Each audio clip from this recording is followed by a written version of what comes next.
Today on Clearing the Clutter Inside and Out, we are talking about mental clutter. Do you know what your mental clutter is? How is mental clutter hindering your everyday life? Is it possible to purge and reorganize mental clutter? Let's begin our month focusing on clearing clutter with Julie Coraccio podcast interviews.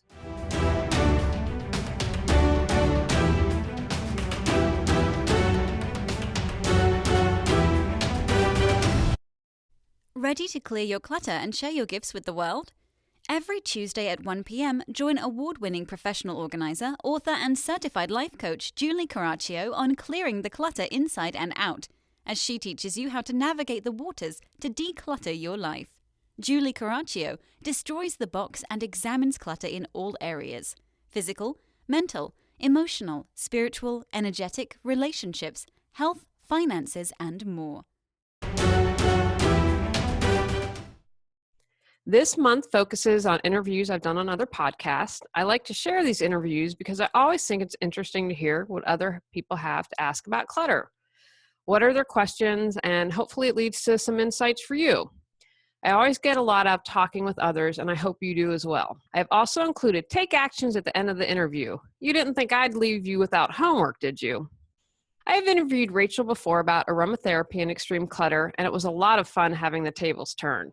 If you are a hoarder or know someone who is, check out her podcast, Organize, that airs weekly on Sundays. Collectorcare.com for more information. Enjoy!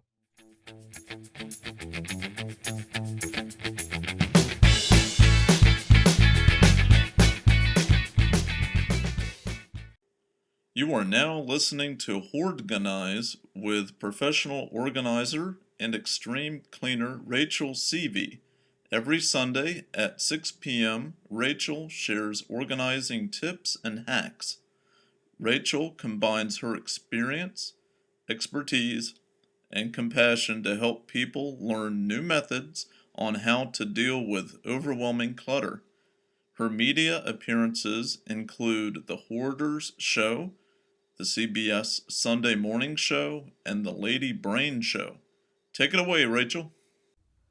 Hey, collectors. Thank you so much for tuning in to the Organize podcast. I'm your host, Rachel Seavey, and today we are talking all about mental clutter.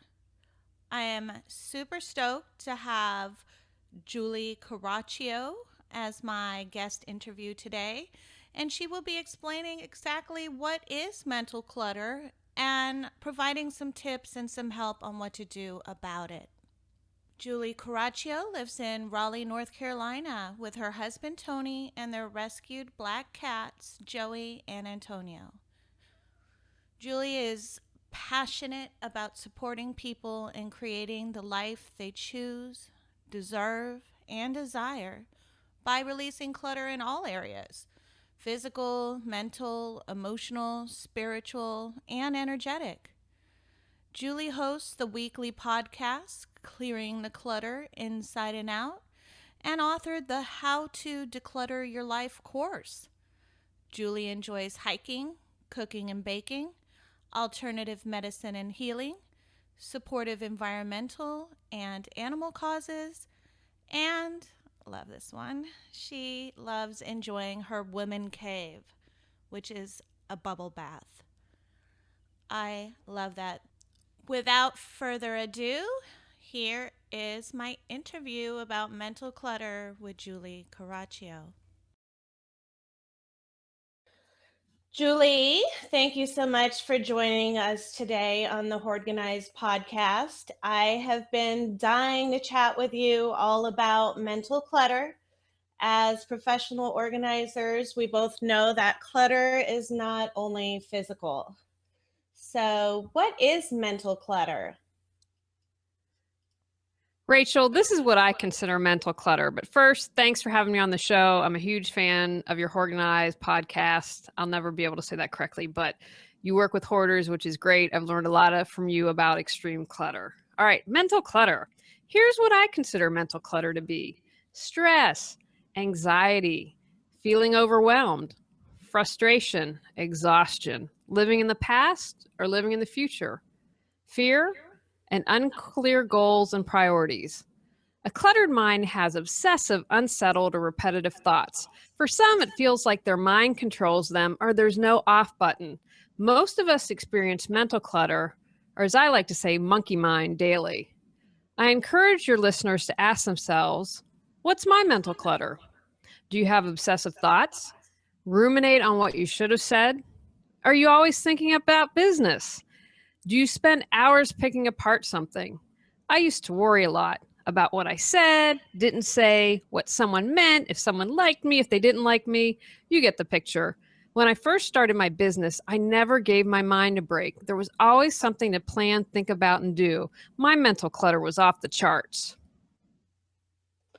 I can totally understand and relate to that, Julie. I have so much mental clutter. Maybe I'll learn something from this podcast. It's so hard being a mom and a business owner and juggling appointments and school activities. It's really hard to just let go and have a clear mind.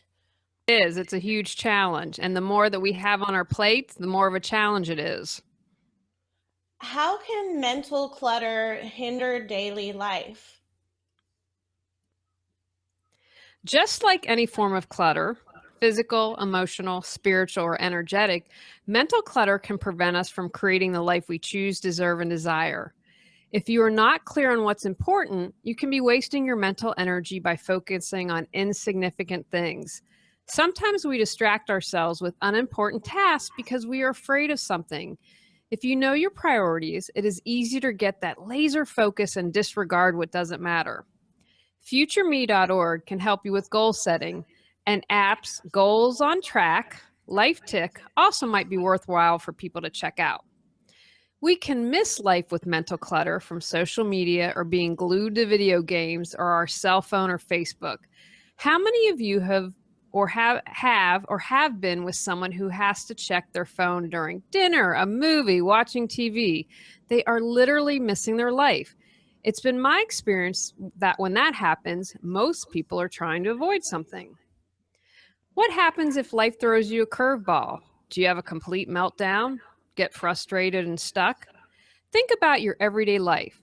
Do you go through it with purpose, or are you easily distracted?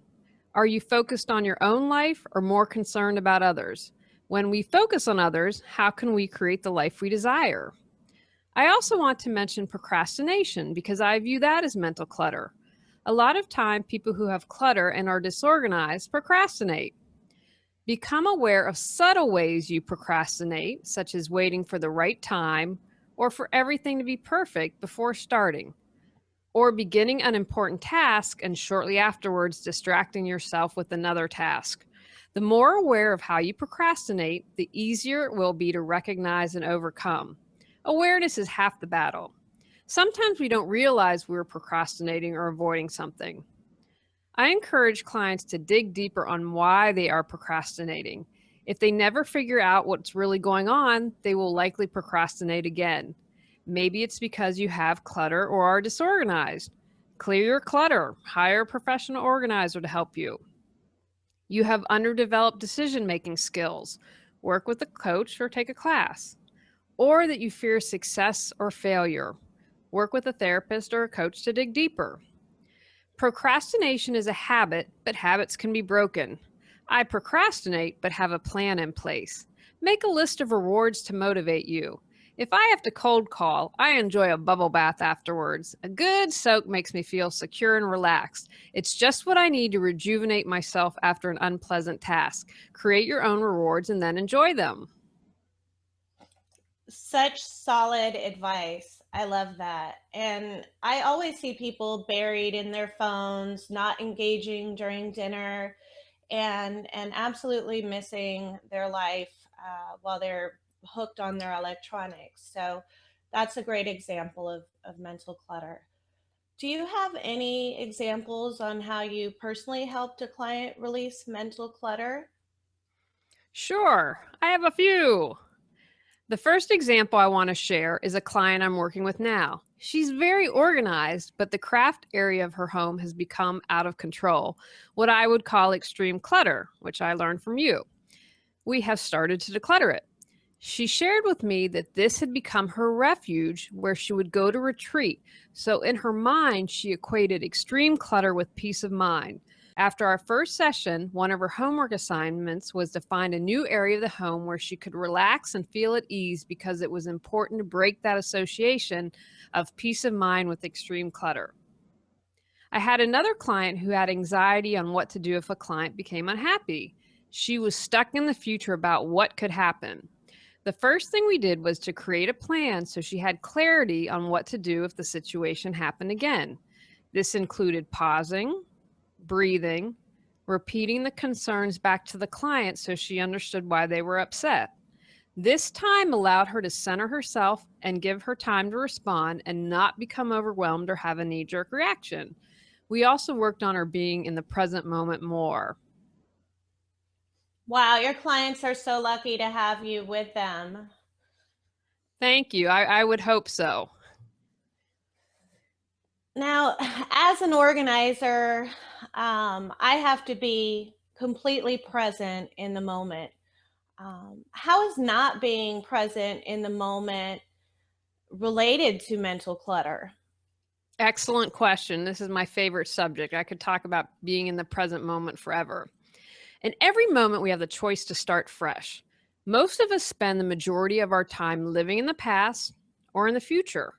We are unaware because we're on autopilot as we have been functioning this way for so long. When we focus on the past or the future, how can we expect to change our lives? This realization allows us to no longer be held hostage or controlled by our past or future. How many times do you dwell on the past? If only I said, if only I did this, or worry about the future. What if this relationship doesn't work out? Have I saved enough for retirement? You lose your power when you are anywhere but the present. When you live in the present moment, it is truly a gift. Do you know where you spend the majority of your time? Is it the past, the present, or future? Do you often become angry, ruminating over past events? Perhaps learning better boundaries is a skill to transform anger into peace. If you're anxious about having enough money for retirement, can you skip the daily Starbucks to put it into savings? The present moment represents our point of power because that's where we can take action to change. Spend 10 minutes a day noticing if you're in the past, present, or future. So much of our lives are spent on autopilot. Learn to become aware and break the habit. Is it possible to purge and then reorganize mental to physical clutter? Great question, and this is the first time I've been asked this. I say so. When it comes to releasing your mental clutter, awareness is the key and half the battle. I know I've mentioned that a couple times, but truly it's a key point. And Rachel, I think you would agree with this with the work you do with your clients. Becoming aware is so important. You can't release it if you don't know what it is that you need to let go. Once you are aware of what needs to be replaced, you have to make a conscious effort to release it. For example, you become aware that a friend of yours causes you stress because she's always critical of you and doesn't support you. You feel exhausted after you meet with her. You have some choices. You can end the friendship. You can have an honest conversation with him or her about how they are stressing you out, or you can manage the amount of time that you spend with them. Reorganizing your mental clutter. The reality is most of us will never get rid of all of our mental clutter, but we can learn how to manage it better. So I would probably use the word manage instead of reorganizing. But if reorganizing works for someone and helps you understand it better, then that's what you use. As I just mentioned, becoming aware of your mental clutter is a first step. It is also worth it to know what your triggers are and come up with a game plan to manage. The more mindful you become, the more you put into practice techniques to deal with your mental clutter, the easier it becomes to manage and it lessens. Things that used to get me crazy no longer affect me. I can tell you the last time I went nuts, and that was last fall. Something pretty significant had happened, but for the most part, I'm pretty even keeled.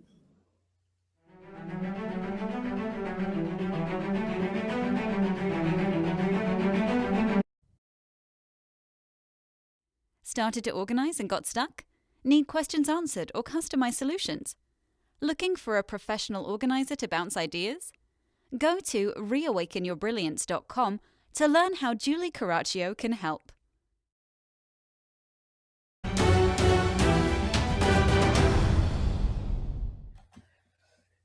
And do you have any specific tips on working through mental clutter? Are there any specific times of the day or anything that you have to be mindful of when you're working through mental clutter? I would say definitely not for time of day. Use it whenever you can fit it in. Now, I'm going to encourage you to write it down on your to-do list, because if we don't write things down, they tend not to get done. The best suggestion I have is to find a mindfulness practice. Almost every single day, I do some type of practice. I can tell a huge difference when I don't, so it's part of my daily routine. I had surgery last fall, and I was up at an ungodly hour to make sure I meditated that day. There's no one size fits all. You mentioned time. If you're a morning person, I'm going to encourage you to do it in the morning. If you're an evening person, do it then, but make it part of your routine. Maybe it's before bed, right after you wake up. I'm going to offer some suggestions, but have fun. Make a game out of trying new things. If you're hesitant to get started, make a list of all the benefits you'll receive and how it will help your mental clutter. I'm a huge fan of meditation. There are many different types you can try: transcendental, Buddhist, Zen, Hindu, etc. Ask any friends that meditate what form they use. Google's your friend, so do some research. I tried a meditation once. I think it was Zen, and I couldn't do it. I had to sit on a pillow, my legs were tucked uncomfortably, and they told me to imagine a grain of rice in my mouth. It drove me crazy. It works for a lot of people, but it didn't work for me. Here are some meditation apps to check out: Relax Melodies, Buddhify, Meditation Timer Pro, Take a Break, and the Mindfulness app. Anything that gets you out of your head and into your body is also wonderful, like breath or movement. The ego has a job to do, but it also is the cause of your mental clutter. The ego is the one that fills you with doubt, even if your soul screams, "I want to do this." Be present in what you do: folding the laundry, washing the dishes. Feel how the warm towels feel on your skin, the scent of the detergent. You cannot have two opposing thoughts at once. If you are engaged in what you're doing, you can't worry about the past or the future. Also, have gratitude. When you're in gratitude, you release your mental clutter. Listen to yourself throughout the day. Are you constantly complaining, focusing on what you don't have? Again, with two opposing thoughts, you can't have anxiety and be grateful at the same time. Oh my gosh, I just love that. I've recently read the book called A Complaint-Free World. I don't know if you've heard of it. Mm-mm. It's written by Will Bowen, and it basically says just that. It's so amazing, and you get so tuned into how often you complain, how everybody else complains, and I just love the idea of turning that somehow into gratitude. And the science of it, of not being able to have the two conflicting thoughts at the same time, makes it very nice. I also love your idea of making lists to release mental clutter. A lot of the times people have their to-do list completely in their brains. And so Mm-hmm. that's just a form of mental clutter. And just writing everything out is so helpful. And meditating, of course, I absolutely love affirmations, and I do the same thing when I'm cleaning. I like to really be in the moment. It's so relaxing. Gardening. There's so many different ways that people can spend their time doing something they enjoy and not having to be elsewhere in their mind. Absolutely. And like I said, have fun with it, explore, make it a fun task, and be like, oh, I have to have a mindfulness practice, enjoy it. But I say this with honesty. And I think if you talk to anyone who has a regular meditation, mindfulness practice, I have a friend, classical music is how he relaxes, and that's his mindfulness practice. When I mow the lawn, I can be very present in the moment. So if you do something like that on a regular basis, you will notice a difference. For instance, if I'm cranky, I need to go and do my daily routine. I haven't done it yet. My schedule got kind of whacked out today. So my body is saying, okay, come on, Julie, it's time. And as I mentioned at one point, I don't get bent out of shape as I used to. Every little thing I'd be like, "Meow," either angry or upset. It makes you more even keeled. You learn to not sweat the small stuff. Do you have any other special tips for anybody listening that's overwhelmed with mental clutter? Sure. Here are my thoughts. First, be aware of your mental clutter. Is it anxiety, obsessive thoughts? Do you have certain triggers like your mother-in-law or passive aggressive people? Start noticing what causes you to become frustrated or retreat into the past or run to the future. 2, practice self-kindness when working on reducing your mental clutter. Rome wasn't built in a day, and you won't break these habits in one day. So, be patient and gentle with yourself. With time and practice, you'll put yourself on a path to living more fully.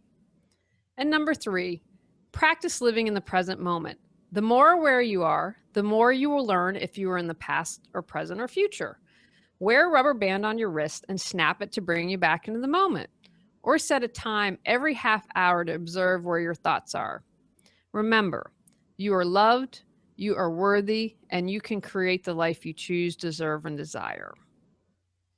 Thank you, Julie. And I'm definitely going to try that rubber band trick. I actually have a horn that I honk at people. It's really bad. It's my son's bicycle horn, and every time there's negative self-talk and people apologize to me constantly about their home, and the second they say, "Oh, I'm so sorry about the mess," I just honk, and I and it love really that. works. People stop, and they're very aware of how often they're apologizing to me about the same thing over and over. So it's really helpful. The rubber band is kind of nice, and someone can do it to themselves. I like the honking thing, though. I think that's awesome. And I think you're so true, because you're not going to change your life unless you recognize what's wrong. And so that big sound really stops people in the moment to be like, wow, I didn't even realize I was saying that. And the more aware you become, the easier it is to recognize. We had Antonio jumped out the window, knocked the screen door out, and Antonio's our rescued black cat. And I was hysterical because I called my friend and I said, he's like, oh, the cats will be fine. They know not to. Well, Antonio didn't. So anyway, long story short, thank God he came back. But I was steamed at my friend for a couple days, and I was like, whoa, let's reflect here a little bit. You're being mad at your friend when you took the action to have the window open. You made the choice to go to the gym, and you trusted that Antonio wouldn't be a nut job. And so, but I was a victim. I was playing the victim. Oh, my friend told me it would be okay. And that's something I'm personally working on right now. I don't want to be a victim. So that was a more subtle way. But because I've worked continually to let go of feeling like a victim, I'm able to see it more easily and when it's more subtle. Well, thank you so much for your contribution to the podcast. I really enjoyed this interview, and I look forward to having you on again. Thanks, Rachel. If people go to reawakenyourbrilliance.com, they can find out more information about me. All one word, reawakenyourbrilliance.com. Thanks so much for having me on the show. Thanks. Take actions from today's podcast. Take time to figure out your mental clutter. Is it anxiety, feeling overwhelmed, frustration, fear, unclear goals or priorities? Whatever it is, it's okay. There's no judgment. And once you know, you can take action. Figure out your priorities. If you're not clear on what's important, you can be wasting your mental energy by focusing on insignificant things.